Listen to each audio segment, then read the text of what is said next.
10초 후에 시작하겠습니다.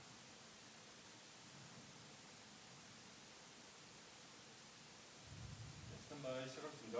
신호 드리겠습니다. 게임 셋, 둘, 하나.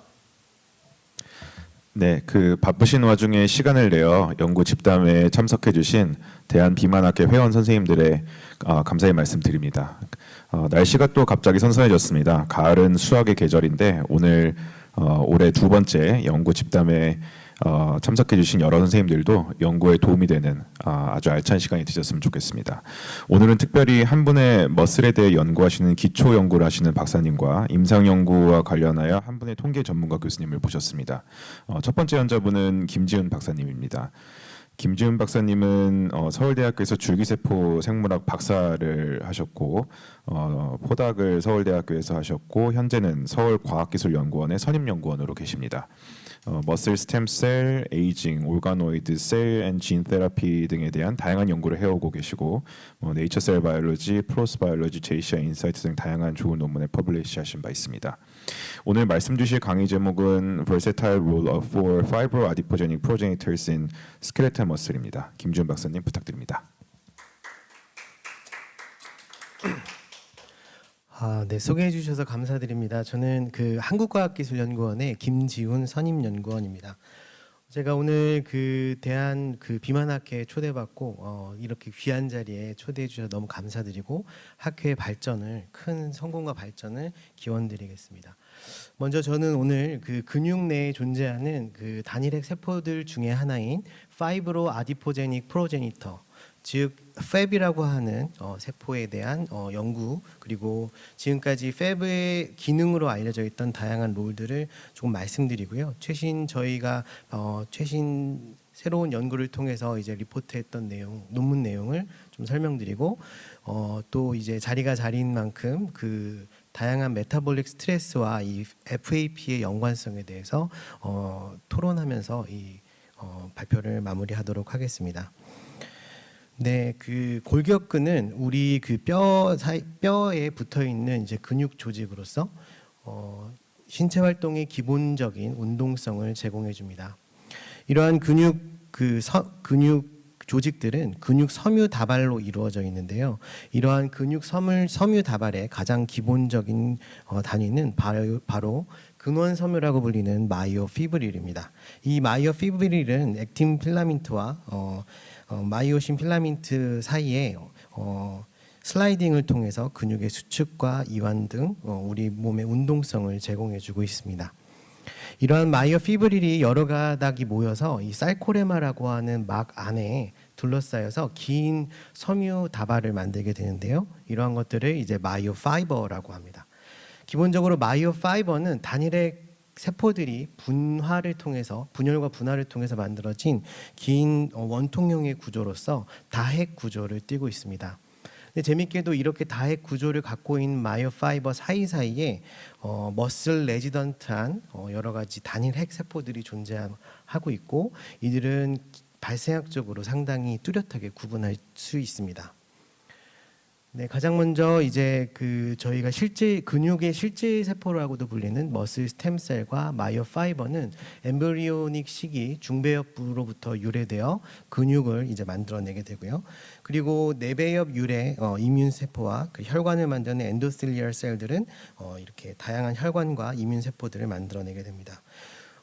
뿐만 아니라 이 가쪽 중배엽이죠. 네, 레터럴 플레이트 메저덤 오리진된 파이브로 아디포제닉 프로제니터 즉 팹들도 이 머슬 파이버 사이사이에 존재하며 다양한 기능을 한다고도 알려져 있습니다. 그런데 이렇게 그냥 머슬 파이버와 머슬 주변에 있는 세포만으로는 사실 근육은 기능할 수 없게 됩니다. 그 이유는 여기에 가장 중요한 신경인 그 모토뉴런들이 인코퍼레이션 돼야 되기 때문인데요. 이렇게 인코퍼레이션 된 모토뉴런들은 그 뉴럴 튜브 오리진으로서 이 성숙한 근육 섬유와 같이 이제 맞닿으면서 굉장히 새로운 뉴로머스큘러 정션이라는 인터페이스를 가지고 근육에 의도된 대로의 수축과 이완을 반복할 수 있는 원동력을 제공해주고 있습니다. 이러한 단일핵 세포들의 역할들은 사실은 그 인저리라고 하는 마이오 트라우마라고도 부르죠. 인저리라고 하는 이머전시한 상황에서의 이 머슬 스템셀을 좀 더 효과적으로 이 분열과 분할을 유도하기 위한 기능으로 잘 알려져 있습니다. 실제로 머슬을 만드는 실제 세포들은 이 머슬 스템셀로부터 유래된 마이오블라스트와 마이오파이버가 되겠는데요. 이러한 상황에서 이 FAP라고 하는 팹셀들은 이뮨셀을 리크루트먼트 한다든지 아니면 다양한 시그널링 몰레큘들을 이 머슬 스템셀에 공급함으로써 빠르게 분열하고 또 분화할 수 있는 능력을 제공한다라고 이렇게 알려져 있습니다. 그런데 얘네들 FAP들은 메센카이말한 캐릭터들이 있어서요.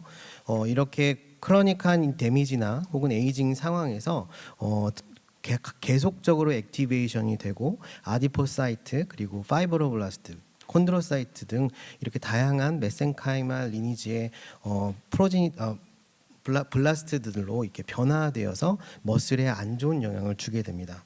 그런데 저희는 이 연구를 하기에 앞서 과연 이 FAP라고 하는 것이 이런 크로닉 데미지에서의 악영향 그리고 일시적인 어떤 트라우마에서의 머슬 스템셀을 도와주는 이런 서포티브한 역할 이외에도 뭔가 주도적인 어떤 중요한 역할을 하지 않을까라는 생각을 했고 호메오스타틱한 상황에서 이 FAP의 롤은 과연 어떤 것인가가 되게 궁금해서 연구를 진행하게 되었습니다. 그 연구의 시작은 BAP1이라고 하는 디유비키팅 엔자임을 넉아웃함으로써 저희가 이 마우스의 넉아웃 모델을 관찰함으로써 이러한 결론에 다다를 수 있게 되었는데요. 잠시 소개해드리자면 BAP1이라는 유전자는 N터미널의 UCH 도메인 즉 유비키틴 카르복시 터미널 하이드롤레이즈라고 하는 UCH 액티비티를 갖고 있는 도메인을 가지고 있고요. 그리고 NLS 도메인을 갖고 있어서 굉장히 드물게 이제 뉴클레어스 안에 존재하는 디유비키팅 엔자임이라고 보시면 됩니다. 디유비키팅 엔자임은 프로테인들이 유비키티네이션 돼서 디그라데이션 되는 다양한 프로테어저말 디그라데이션을 막고 실제적으로 सब스트레이트의 하프라이프를 증가시키고 실제로 기능하게 만들어주는 굉장히 중요한 유전자인데요. 특히 제가 이제 연구한 BAP1의 경우는 튜머 서프레시브한 펑션을 할 수 있고 그리고 이제 히스톤의 디유비키티네이즈로 알려져 있었습니다. 저는 이제 레터럴 플레이트 메저덤 오리진된 메센카이말 프로제니터를 연구하기 위해 PRX 크리라고 하는 프로모터를 이용해서 BAP1을 딜리션을 시키게 되었는데요. 앞으로 이 계속 발표 중에 보시게 될 BAP1 플럭스나 BAP1 와일드 타입 이렇게 위첨자로 되어 있는 것은 전부 와일드 타입 마우스고요. 그다음에 컨디셔널 넉아웃 혹은 그다음 PRX 크리, BAP1 FF 혹은 BAP1 델타 MPC라고 불리는 것들은 메센카이말 프로제니터 셀 스피시픽한 낙아웃을 이야기하기 위해 저희가 이렇게 표현을 했다는 점 참고해 주시면 감사하겠습니다. 그리고 저희가 이제 메센카이말 프로제니터 스피시픽하게 이제 BAP1이라는 유전자를 딜리션을 시켰는데 되게 재밌게도 등이 활처럼 굽고 이 머슬들을 잘 사용하지 못하는 굉장히 시비어한 피노타입을 저희가 관찰을 할 수 있었습니다. 그래서 이제 저희가 12주 때 이런 현상들을 관찰하고 쭉 거꾸로 역행하면서 과연 언제쯤 이 피노타입이 시작이 되는지를 알고자 했습니다. 그래야 이 일어나는 이벤트를 정확하게 특정할 수 있고 이 질병의 원인들 더 나아가 그 몰레큘의 어떤 펑션들을 규명할 수 있을 것이라고 생각하였기 때문입니다. 실제로 12주의 시비어한 머슬 어트로피는 실제로 1주에는 큰 차이가 와일드 뮤턴트 간에 없다가 3주가 지나게 되면 뮤턴트에서 조금 그 와일드 타입에 비해 조금 어트로피가 생기고요. 8주가 되면 굉장히 시비어한 어트로피가 생기는데 재밌는 건 이 그 파이버의 숫자가 감소가 되는 머슬 웨이스팅 피노타입을 보여주게 되는 것입니다. 그러니까 단순히 어트로피로 그 머슬 파이버만 작아진 게 아니라 이게 머슬 파이버의 숫자가 없어지는 즉 머슬이 웨이스팅되는 이런 피노타입을 보게 된 것이죠. 그리고 특이적으로 이 CNMF라고 하는 센트럴 뉴클리어스 마이오 파이버들이 굉장히 많이 관찰이 되었는데 정상적인 마이오 파이버들은 이렇게 마이오 파이버 엣지 지역에 핵들이 위치하게 되는데 CNMF나 가 이제 빈번하게 보이는 어떤 뉴로 디제너레이티브 디지즈라든가 인저리된 모델 같은 경우는 이렇게 센터에 이렇게 핵들이 위치하게 되는 것입니다. 근데 그러한 것들이 8주로 지나면서 굉장히 오비어스하게 관찰이 되는 것을 저희가 확인할 수 있었고, 뭔가 이 어트로피가 과연 이 FAP의 어떤 디펙트 때문에 이런 어트로피가 유도가 되는가가 저희가 되게 궁금했던 상황이었습니다. 그래서 봤더니 또 되게 재밌는 피노타입 중에 하나는 이 마우스를 거꾸로 이렇게 들게 되면 다리를 이게 꼬는 이런 현상들이 관찰이 되었는데, 저희가 문헌 조사를 해본 결과 이러한 애브노멀한 힌드링 클래스핑 이런 피노타입들은 다양한 뉴로 디제너레이티브 디지즈의 프로그레션을 하나의 마커로서 사용되고 있다라고 이야기를 하고 있고요. 그래서 이제 다양한 뉴로 디제너레이티브 디지즈의 모델들에서도 공통적으로 해당 표현형이 관찰이 되는 것을 확인할 수가 있습니다. 그래서 저희는 모토뉴런과 머슬 간의 어떤 관계들에서 이 FAP라는 FAB이라고 하는 세포가 굉장히 주도적인 역할을 할 것이라는 생각을 하게 되었습니다. 이 시기에 굉장히 중요한 일이 우리 근육과 뉴런 사이에서 일어나는데, 그게 바로 이제 NMJ가 형성되고 또 매추레이션 되는 그런 현상이 일어납니다. 머슬 파이버와 뉴런이 이렇게 연결이 될 때 머슬 파이버와 뉴런에 굉장히 특이적인 정션이 생기게 되는데요. 이렇게 정션이 생기는 뉴로머스큘러 정션 지역은 이렇게 멤브레인 커베처가 일어나게 되고, 그 위에 이제 아세틸콜린 리셉터가 위치하게 되어 뉴런에서 오는 여러 가지 뉴로 트랜스미터에 반응하여 액션 포텐셜을 내고, 그것들이 순식간에 우리 근육이 수축과 이완을 할 수 있게 되는 원동력을 제공해 줍니다. 그런데 이러한 뉴로머스큘러 정션의 성숙화는 태어나서 이후, 그러니까 포스트 나탈 시기에 일어나는데요.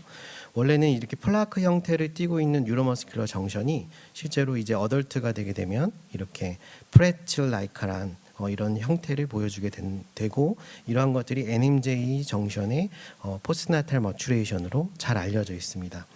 하지만 이 포스트 시냅스, 그러니까 뉴런 바깥쪽 부위에서 어떻게 이 뉴로머스큘러 정션의 머추레이션을 조절하는지, 그리고 조절하는 어떤 기전은 전혀 알려져 있지 않은 상황에서 저희가 혹시 이 FAP가 이러한 뉴로머스큘러 정션의 머추레이션과 관련돼 있지 않을까라는 생각을 하게 되었습니다.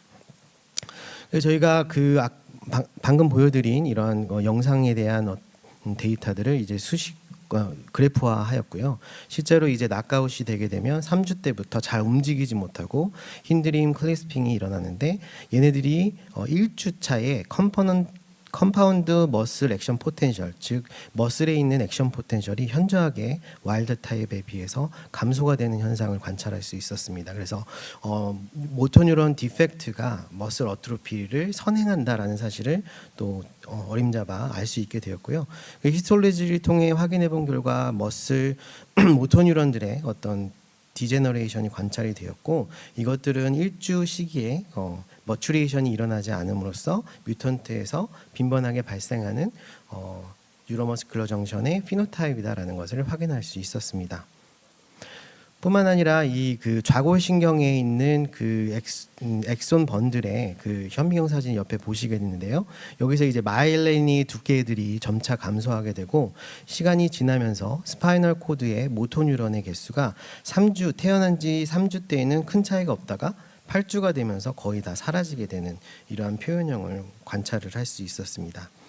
다시 말해 와일드 타입 팹에서는 저희가 현재까지는 알지 못하는 어떠한 모드로 인해서 뉴로머스큘러 정션의 머추레이션을 가능하게 하고, 실제로 뉴로과 이제 머슬이 연결되어서 정상적인 기능을 하는 반면에 BAP현이 낙아웃된 FAP는 이러한 기능을 정상적으로 수행하지 못함으로써 결국 뉴로 디제너레이티브 디지즈의 표현형을 보인다라는 것을 확인을 할 수 있었습니다.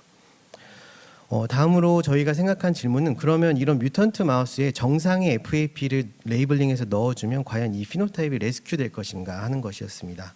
그래서 정상의 마우스에서 YFP 포지티브한 FAP를 아이솔레이션해서 뮤턴트 마우스에 이식을 해주었습니다. 그랬더니 한 3개월 정도 후에 이 FAP를 이식받은 BAP형 낙아웃 마우스의 경우는 운동성이 개선이 되었고, 실제로 다리를 꼬지 않는 전반적인 피노타입의 개선들이 이루어졌고요. 그래서 이런 것들을 저희가 그래프로 도식화하였고, 그리고 그 결과 이제 FAP를 이식을 받게 되면 컨트롤과 비슷한 수준으로 굉장히 활동성이 회복이 되고 또한 액션 포텐셜도 다시 정상적으로 돌아간다라는 사실을 확인할 수 있었습니다.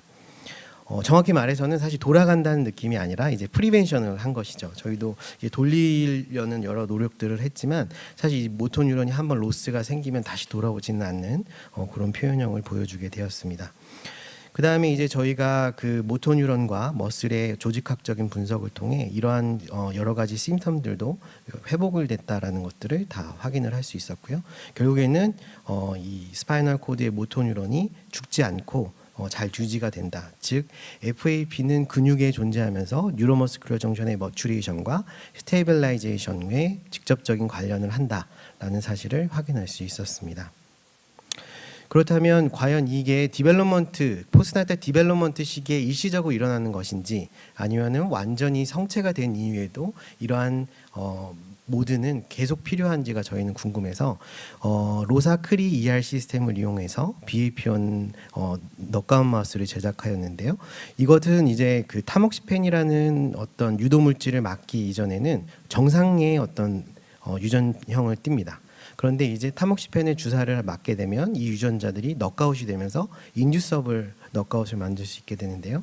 저희 이렇게 FAP를 이식하고 이제 정상으로 이렇게 회복을 시켰던 이런 마우스에 타목시펜을 투여를 해서 이제 봤더니 타목시펜 투여 후 시간이 가면 갈수록 점차적으로 움직임이 둔해지고 시간이 많이 지나게 되면 모토 뉴런의 로스나 머슬의 어트로피를 유도한다는 사실도 확인할 수 있었죠. 그래서 앞선 그림의 스케마틱 그림에서 요거를 이제 저희가 넣을 수 있게 된 것입니다. 그래서 주베나일 시기뿐만 아니라 어덜트 시기에도 이러한 뉴로머스큘러 정션의 유지나 안정화가 필요하다는 사실을 저희가 확인을 할 수 있게 되었습니다. 앞서 말씀드렸던 대로 BAP1은 디유비키티네이팅 엔자임입니다. 다시 말해 유비키티네이션 돼서 디그라데이션 되는 프로테인들을 이제 보호해 주는 역할을 하는데요. 그렇다면 이 BAP1 밑에 어떤 프로테인들이 중요하길래 BAP1이 없으면 이런 피노타입이 나타날지가 저희 되게 궁금했습니다. 다양한 문헌조사, RNA 시퀀싱, 또 이스트2 하이브리드 시스템을 통해서 저희가 찾은 유전자는 SMN이라고 하는 스파이널 머스큘러 어트로피의 원인 유전자이기도 하죠. SMN이라는 유전자를 저희가 찾아낼 수 있었습니다. 그래서 이제 SMA 마우스와 저희 마우스의 표현형을 이렇게 같은 색으로 이제 표시를 해놓은 건데요. 실제로 SMA는 미디안 서바이벌이 조금 더 얼리할 때 죽게 되고요. 저희는 수명은 한 1년 정도까지는 잘 사는 걸로 관찰이 되고 있고 그러한 것들이 이제 어펙트 진되는 지역들이 조금 차이가 있을 뿐 거의 대부분의 피노타입이 유사하게 나타난다는 사실을 저희가 관찰을 통해 확인을 할 수 있었습니다. 스파이널 머스큘러 어트로피는 오토소말 레세시브한 뉴로 디제너레이티브 디지즈입니다. 약 10만 명당 1명 정도가 이 질병에 걸린다고 알려져 있는데요. 유전 질환으로서 아주 위험하게도 그 50명당 1명 정도는 이 유전자의 헤테로를 갖고 있어가지고 이러한 운이 안 좋은 경우는 굉장히 다양한 군집에서 빠르게 이런 질병들이 발생하기도 한다고 합니다. 이러한 SMA는 서바이벌 모터 뉴런 1이라고 하는 SMN1이라는 유전자에 의해 기인하고요. 실제로 이러한 환자들의 경우는 SMN1이 낙아웃돼서 실제로 뮤테이션이 일어나서 실제로 기능하지 못하게 되고 이 SMN1이 뮤테이션 된 자리 혹은 카피수에 비례해서 타입 시비어리티가 이렇게 나눠지게 됩니다. 히스토로지컬한 어떤 피노타입은 스파이널 코드의 모토 뉴런의 디크리스와 그다음에 머스큘러 어트로피를 동반하는 전형적인 뉴로 디제너레이티브 디지즈의 표현형을 보여주게 됩니다. 저희는 이제 BAP1이 이 SMN1이라는 유전자를 सब스트레이트로 가지면서 계속적으로 보호해주는 역할을 팹셀에서 하지 않을까라는 생각을 하게 됐고 머슬 내에 존재하는 단일 핵세포들을 분리해내서 이 FAP만을 순수 분리를 하고 여기에서 이제 BAP1과 SMN의 레벨을 확인하였습니다. 보시는 바와 같이 그 SMN의 RNA 익스프레션은 큰 차이가 없었지만 프로테인의 익스프레션은 넉아웃에서 굉장히 드라마틱하게 감소가 되어 있었고, 얘네 둘을 이제 IP를 해본 결과 실제로 BAP1이 SMN과 바인딩 파트너로서 함께 다닌다라는 사실을 저희가 확인할 수 있었습니다.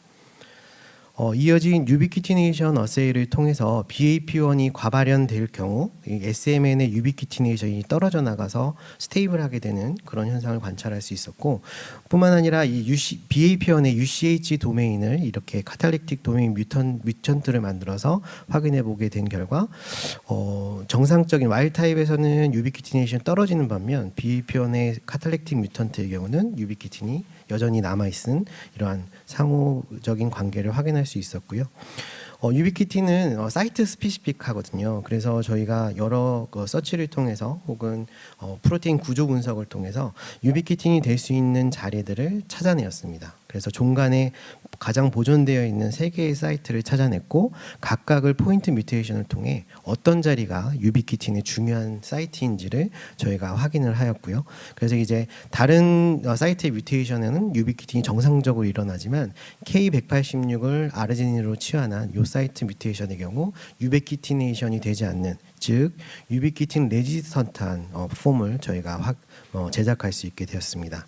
이렇게 유비퀴틴 레지스턴트한 컨스트럭트를 BAP1이 없는 FAP의 발현을 과발현시키게 되면 와일드 타입에 비해 그 하프라이프가 훨씬 길어지고요. 넉아웃된 팹을 팹에서 안정적으로 기능하는 것을 확인을 할 수 있었습니다. 정리하자면 BAP1은 SMN의 디유비퀴티네이션 엔자임으로서 SMN의 디그라데이션을 FAP에서 막는다라는 사실도 확인할 수 있었습니다. 그렇다면 뮤턴트 셀을 꺼내서 이러한 유비퀴틴 레지스턴트한 폼들을 익스프레션 시키면 뮤턴트가 회복이 되지 않을까? 뮤턴트 셀임에도 불구하고 저희가 이제 이런 시스템을 만들게 되었고요. 실제로 와일드 타입을 과발현하더라도 이게 디유비퀴틴 엔자임이 없기 때문에 빠르게 없어져서 이러한 치료 효과는 굉장히 미미합니다.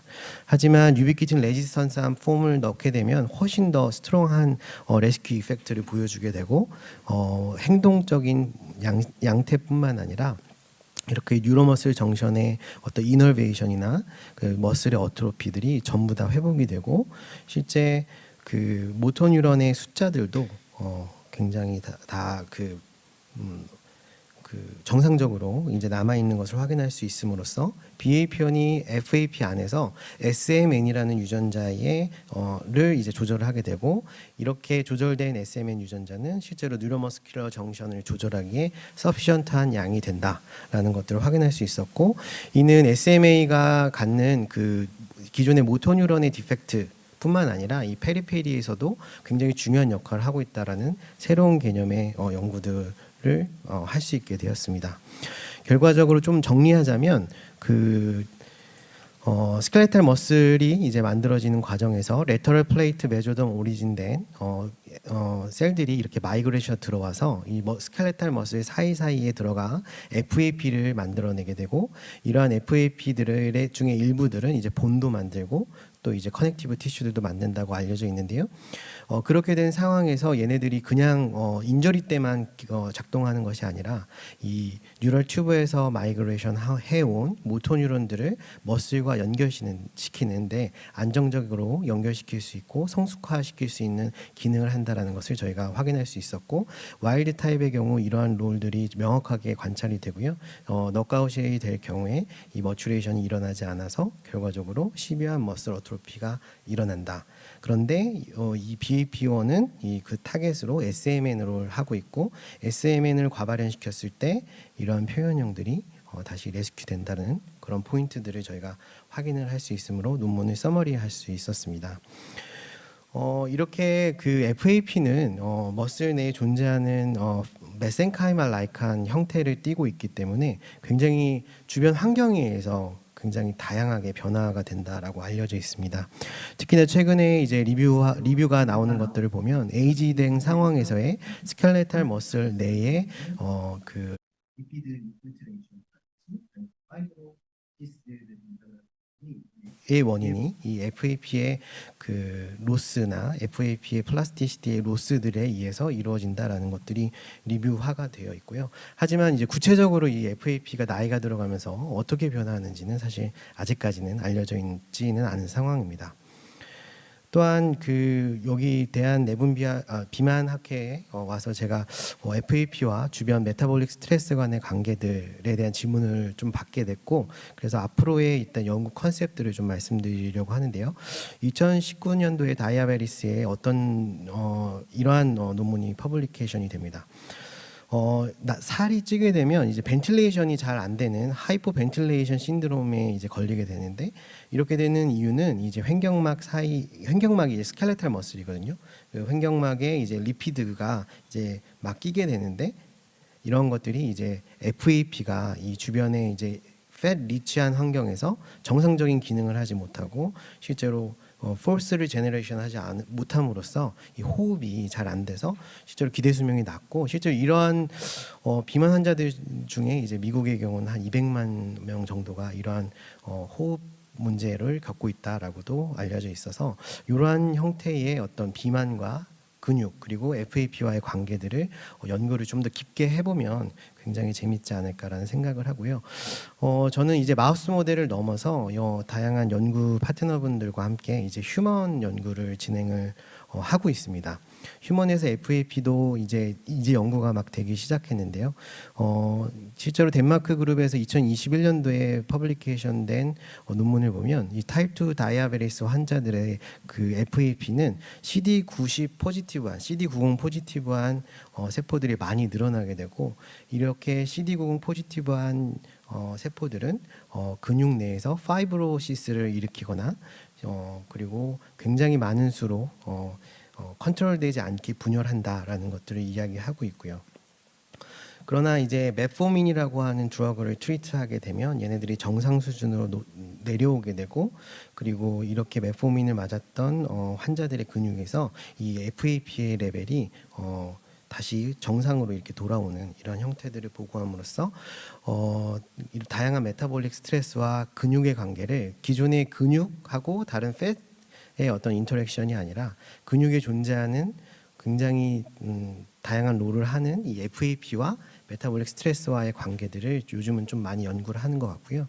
저도 이제 여러 그 교수님들과 함께 이 FAP와 다양한 드럭들의 반응성, 그리고 어트로피의 어떤 원인 세포들로서의 어떤 치료의 가능성들을 지금 많이 연구를 진행을 하고 있습니다. 네, 오늘 준비한 건 여기까지고요. 제가 감사드릴 분이 너무 많은데요. 사실 제가 이 모든 연구는 서울대 생명과학과 공효인 교수님 연구실에서 포닥 연구를 하면서 수행이 되었고, 그리고 이 연구를 수행할 수 있게 많은 지원을 해주신 삼성 미래 육성 사업에도 굉장히 감사를 드리고요.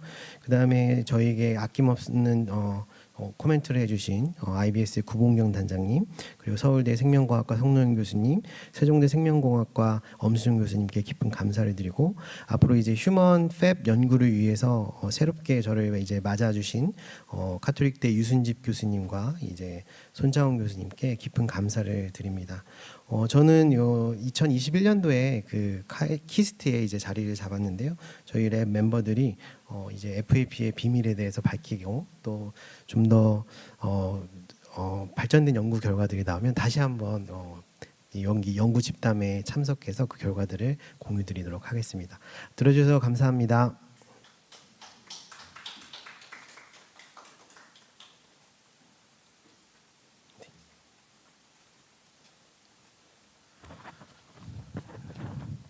네, 너무 훌륭한 강의 감사드립니다. 흥미로운 내용인 만큼 또 많은 질문이 있을 걸로 예상이 되는데요. 우선 사전 질문되었던 내용을 먼저 한번 좀 말씀드리도록 하겠습니다. 우선 사전 질문이 되었던 것은 아마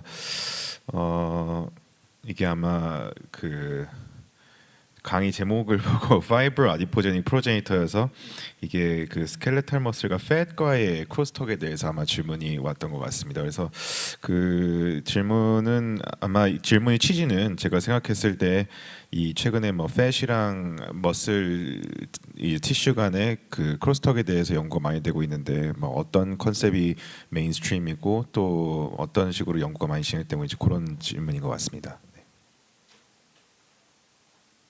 네, 그 질문해 주셔서 감사드립니다. 사실 이 머슬 연구하는 사람들이 이 머슬이 대표적으로 글루코스를 소비할 수 있고 또 여러 가지 단백질들을 저장할 수 있는 펑션이 있다 보니까 이것들의 메타볼릭 펑션에 대해서도 정말 관심이 많이 있는데요.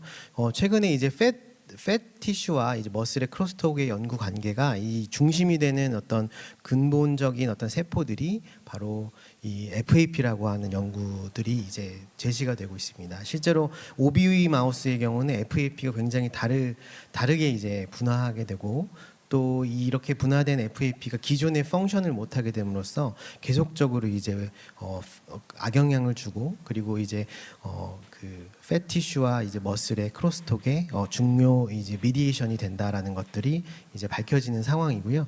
아직까지 연구 초기 단계라서 그 정확하게 이 기능이 뭐다라고 할 수 없지만 이 팻 리치한 환경이 되게 되면 분명한 건 이 FAP의 기능들이 좀 떨어지고 또 굉장히 헤테로지니티하게 변하는 것들이 최근 보고가 되고 있어서 그런 식으로 이제 연구의 어떤 연관성을 이제 저희가 만들고자 하고 있고요. 뿐만 아니라 이제 다양한 그 심혈관계 관련된 드럭들도 머슬 어토피를 일부 부작용으로서 유도한다고 하는데 그러한 원인들이 FAP가 아닐까라는 생각을 하면서 다양한 주변의 환경들에 반응하는 특이한 이제 머슬 내에 존재하는 티슈 레지던스한 세포들의 기능들을 계속 연구해 가고 있습니다. 감사합니다. 네, 그 다음은 그 온라인으로 실시간 채팅으로 올라온 질문을 말씀드리도록 하겠습니다. 그 이재민 교수님이 질문을 주셨고 BAP1 SMN 단백질과의 상관성이 매우 흥미롭고 이 SMN 돌연변이 중에서 BAP1 발현에 의해 보호되고 이로 인해서 SMA 병증 완화에 도움이 될 수 있는지에 대해서 질문을 주셨습니다. 네, 가능한 걸로 저희가 그 연구 결과로 이제 저희가 확인이 됐고요. 다만 이제 FAP는 서포티브한 펑션을 하기 때문에 모터 뉴런 자체 내에서 SMN이 없으면 FAP를 막 주변에 넣어준다 그래도 얘가 회복이 되거나 혹은 되진 않는 것 같아요. 그 SMA 질병이 모토뉴런 디펙트가 있는 질병이기 때문에 그래서 저희가 이제 많은 연구를 통해서 처음에는 사실 SMA 마우스를 고칠 수 있을 거라고 생각을 했었는데 그 부분은 조금 힘든 것 같고 다만 요즘 졸젠스마나 이 SMN 세라피에 필요한 어떤 드럭들이 개발되고 있지 않습니까? 그래서 그것과 병형 치료를 했을 때 굉장한 효과가 좋은 그런 현상을 저희가 확인할 수 있었습니다. 네, 감사합니다. 그 다음은 조계원 교수님이 질문을 주셨는데 마찬가지로 그 BAP1과 SMA에 대한 그 연관 관계에 대해서 질문이 들어왔습니다. 그래서 그 두 가지를 질문 주셨는데 한 가지는 이 핵 내에 존재한다는 것을 고려했을 때에 여러 전사인자들의 조절의 역할이 있을 것이고 이를 통해서 근육 항상성 조절에도 역할이 있을 걸로 추정이 되는데 여기에 대한 의견을 여쭌 질문이 하나 있었고 두 번째는 팹이 근육 내 이뮨셀 프로파일 변화를 통한 면역 반응이 알려져 있는데 그 박사님께서 관찰하신 마우스에서 이러한 이뮨 프로파일의 변화는 없었는지에 대한 질문이었습니다. 네, 너무 좋은 질문 감사드립니다. 저희가 이제 그 뉴클레어스 안에서 SMN의 보호 역할을 한다는 이 사실을 감안해 볼 때 다양한 타겟들이 실제 존재한다고 저희도 생각을 하고 있었는데요. 저희가 사실 보여드리진 않았지만 싱글셀 RNA-식을 통해서 그 또 다른 바인딩 파트너들을 이제 찾아보려고 많이 노력을 했는데 일단 FAP 상황에서의 다른 전사인자와 인터랙션하는 것은 적어도 아주 있을지는 모르겠지만 좀 마이너한 본 현상에서 마이너한 부분이다라고 이제 생각을 합니다. 왜냐하면 SMN을 이제 넣었을 때 거의 정상에 가깝게 레스큐가 되었기 때문에 뭔가 다른 패스웨이가 있었다면 그것들이 이제 절반 정도거나 아니면 뭐 경향성만 보이는 것인데 저희는 굉장히 드라마틱한 이펙트를 받기 때문에 아마도 저희가 FAP 내에서는 그러한 것들이 SMN 디펜던트 하지 않는가라는 생각을 하고 있고요. 뉴로머스큘러 뉴런 모토 뉴런에서는 충분히 다른 바인딩 파트너가 있을 거라고 저희가 생각합니다. 왜냐하면 모토 뉴런에서는 이제 SMN만으로는 이게 레스큐가 잘 안 되는 피노타입, 절반 정도인 피노타입을 저희가 본 적이 있어가지고 모토 뉴런에는 다른 다양한 어떤 그 파트너들이 있을 거다라고 생각을 하고 있고요. 두 번째 질문은 그것도 이제 저희가 싱글셀 데이터를 통해서 확인을 해본 결과 근육 내 이뮨셀 프로파일을 봤었어야 됐는데 저희가 FAP만 싱글셀이 너무 비싸다 보니까 FAP만 막 솔팅을 해가지고 뭐 2만 개, 3만 개를 보다 보니까 이뮨 프로파일링을 정확하게 보지는 잘 못했지만 그 파퓰레이션 지금 좀 보여드리고 싶은데 이 마우스가 안 되세요. 그 파퓰레이션 중에 일부 세포들은 이뮨 모듈레이션에 관련되어 있는 걸로 저희가 확인이 되는 그런 상황에서 저희가 확인을 할 수 있어요. 괜찮은데.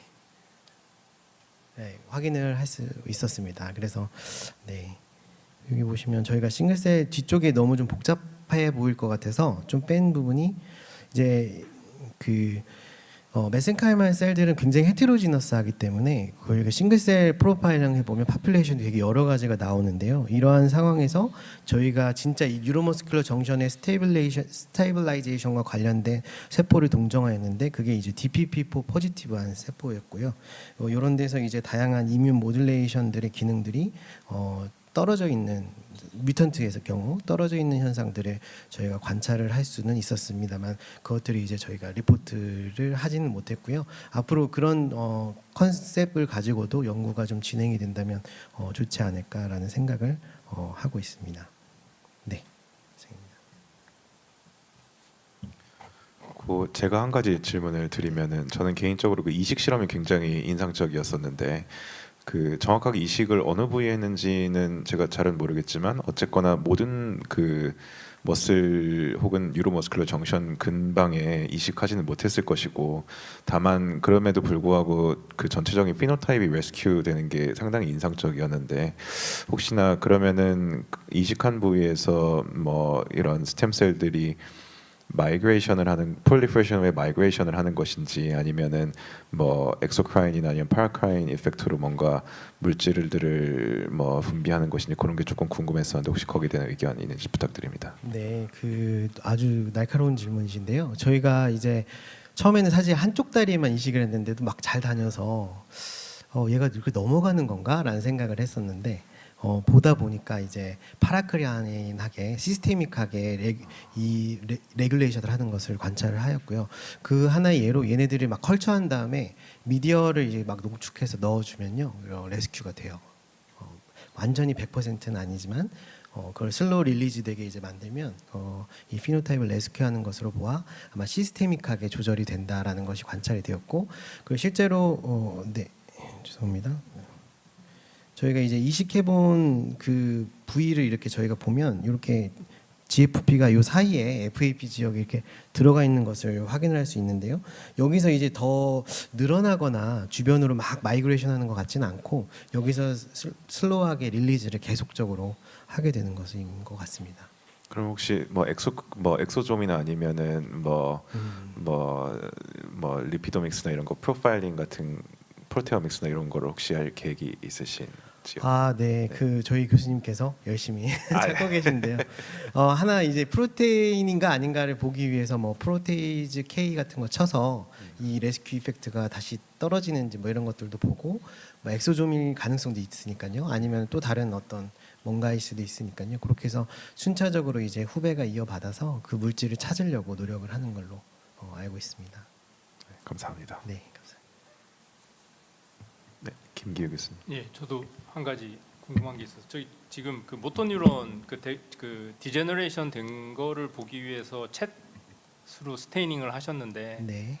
그 챗은 그 오토노믹 터미널에서도 같이 그 익스프레션이 되는 거라서 그게 예를 들어서 그러니까 모토뉴론 디제너레이션만을 리프레젠터티브 하기에는 조금 좀 복잡한 스테이닝이 아닌가 생각을 하고요. 그래서 그리고 이제 그 맵 낙아웃에서 그렇게 만약에 모토뉴론 디제너레이션이 됐다고 생각을 하면 그게 그 모토가 잘 사용 안 하니까 다시 백으로 해서 모토 그 뉴런이 디제너레이션이 된 건지 아니면은 그 모토 뉴런에서의 어떤 그 웹의 어떤 역할이 있어서 그게 뭔가 디제너레이션이 일어나는 건지 그 앞뒤 전후가 좀 궁금합니다. 아, 네. 그 부분을 저희가 리뷰한테 많은 질문을 받았던 것 같아요. 근데 이제 저희가 스파이널 코드에서 그냥 모토뉴런의 CHAT 포지티브한 이렇게 스파이널 코드 벤트랄 지역에서는 적어도 이제 모토뉴런을 마킹할 수 있는 마커로 CHAT를 그냥 쓰는 것이고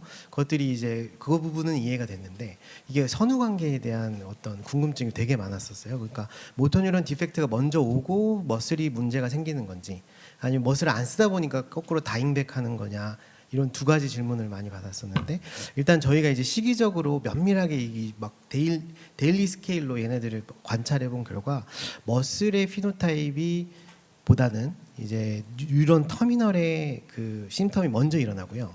그 NMJ가 이제 잘 머추레이션이 안 되고 막 부풀고 또 이제 뉴런이 두 개씩 껴 들어가는 원래 하나씩만 있어야 되는데 그런 전형적인 머추레이션 디펙트가 먼저 보이고 그 이후에 이제 머슬들의 이제 디제너레이션이 있고 그거보다 더 이유가 되면 이제 모토 뉴런이 죽는 순차적으로 이제 저희가 그냥 단계적으로 봤을 때는 그러한 현상이 있다라는 걸로 디펜스를 했는데 아직 정확하게는 어떤 부분이 먼저 선행되는지는 아직은 잘 모르는 것 같습니다. 그 간단하게 또 한 가지만 질문해도 드려도 되는지.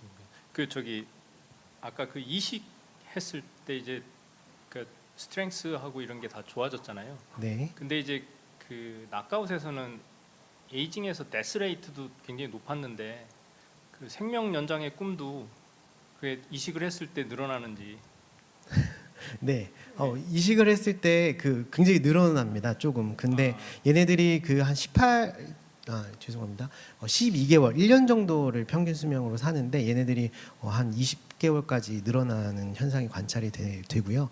근데 이제 다른 뉴로 디제너레이티브 피노타입과는 좀 다른 이유는 다른 뉴로 디제너레이티브 피노타입들은 결국에는 호흡이 이제 마비가 되면서 이제 죽는데 이 모델 같은 경우는 이제 사지 근육을 조절하는 FAP와 그 이 인터널 쪽에서 이 코어하게 이제 호흡과 관련된 FAP가 조금 다른 것 같습니다.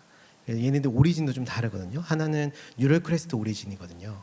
얘네들이 좀 저희가 분리해서 이제 연구들을 해보려고 하고 있고요. 실제로 그런 것들을 밝혀내게 되면 사실 뉴로머스큘러 정션 디펙트가 혹은 뉴로 디제너레이티브 디지즈의 수명이 짧은 이유들이 그것 때문인데 그런 것들도 연장시킬 수 있는 뭔가 새로운 대안들이 나오지 않을까 생각하고 있습니다. 저도 한 두 가지 정도 간단히 질문 드리겠습니다. 저희가 아무래도 그 비만이나 대사질환 관심 많으신 연구자분들도 들어와 계실 것 같아서요.